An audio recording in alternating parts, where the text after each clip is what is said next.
Radio News with News Team 7. Reporting for News Team 7 and Ozark Radio News, I'm Clancy Talbert. As a result of the success of recent 4th of July celebrations and fundraising earlier this month, the Willow Springs Chamber of Commerce was able to present the local police department a check containing the proceeds. The events that raised the money were the I Ran from the Cops 5K and SWAT Challenge, both of which test the physical endurance of their participants. Officials with the Chamber state that these events were a big success and look forward to an even bigger event for the third year of these efforts. The check that was made out to the Willow Springs PD came out to $1,422. A man from Hartville and a woman from Monette are being charged with sexual assault following an investigation in Wright County, Missouri. According to the probable cause affidavit, the Hartville and Monette police departments were dispatched to a residence after getting a call about a disturbance on July 1, 2024. Once on scene, police found Randy Brown and Amy Matledge standing over a woman sitting undressed on the bed. Police did note that the victim did have autism. During an interview with Brown and Matledge, they found that these sexual assaults happened in Monette on May 24th and Hartville on May 25th. Matledge stated that she and Brown were married and she allowed him to sexually assault the victim while she stood outside to deter anyone if there were screams. During an interview with the victim, she stated that Brown performed sexual acts on her even after she asked him not to. According to the police, both Brown and Matledge had active warrants for their arrests surrounding sexual abuse allegations in Lawrence County. Randy Brown admitted to the accusation and was charged with 3 counts of sodomy and 3 counts of sexual abuse. Amy Matledge was charged with trafficking for the purpose of sexual exploitation and sexual abuse. Both were denied bond and are being held at Lawrence County Jail. Senate Bill 751, a bill that will lower the price of drugs, was passed without the signature of Governor Parson and will begin next month. The bill was intended to help uninsured and low-income Missourians better access discounted prescription drugs near them. Governor Mike Parson did not sign or veto Senate Bill 751, but will instead let it become law on its own. The legislation limits 340B, drug contacts between Missouri hospitals, healthcare centers, and local pharmacies. In an interview with Missouri Net, Parson stated, "That's probably one of the bills that's been the toughest to try to figure out what is really the best thing to do here, not only for the 2 entities that I want to say have a huge interest in that bill, but what I'm looking for every day is what it's going to mean for the everyday citizen. And the other thing is, the truth of it is the lack of transparency in the bill. The drugs that are available now at the discount will be brought down to and can be found at your local pharmacies. For more information on these stories and more, visit ozarkradionews.com. Thank you for tuning in. Drew will follow up with a look at sports. I'm Clancy Talbert. Have a great day. Hirsch Feed and Farm Supply, we have it all for you. Hirsch Feed and Farm Supply, where we love what we do. All the products that you want at a price you can't afford. Hirsch Feed and Farm Supply, we're more than up our store.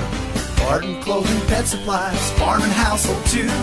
Fencing, automotive, hey, we deliver too. Hirsch Feed and Farm Supply since 1974. Hirsch Feed and Farm Supply, we're more than up our store. News Team 7.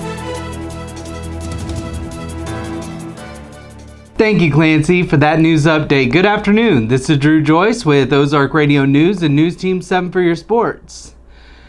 The MLB Home Run Derby, Bobby Witt's final swing hit the wall near the 410 mark at Globe Life Field. Another 2 or 3 feet to the left, and it would have cleared the wall, and he would have tied Teoscar Hernandez of the Dodgers in last night's Home Run Derby. Instead, Witt's final hit landed off the bottom of the wall, and the Royals star had to settle for runner-up with 13 homers in the final in his hometown in Arlington, Texas. St. Louis City SC steps on the pitch tomorrow as they take on the Seattle Sounders. The club has been plagued with scoring problems through the season, in their last 5 matches being outscored 9-14. The season started out decent, but slowly has been declining and losing close matches. In their last outing in May, together the Sounders won 2-1. The match will be in Seattle with a start time of 9:30.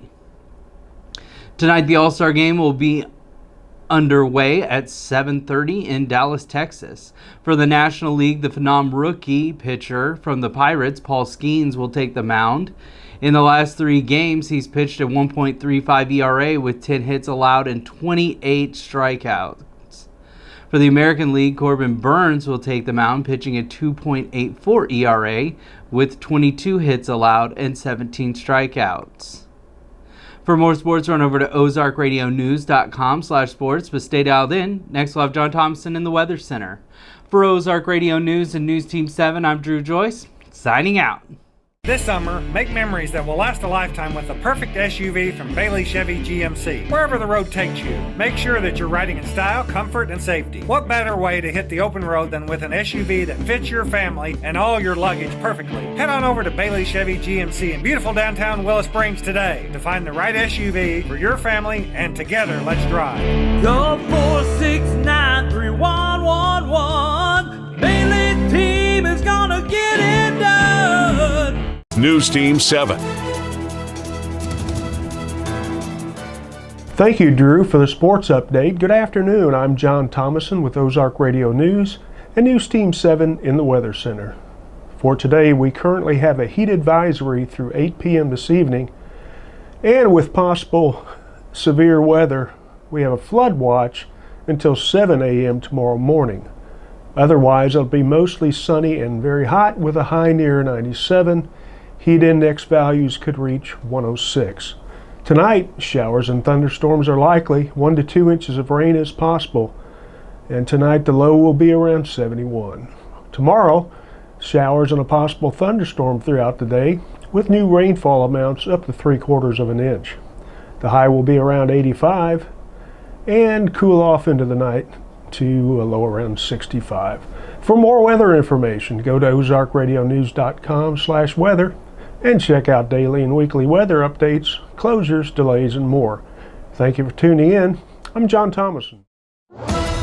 For more news, visit ozarkradionews.com.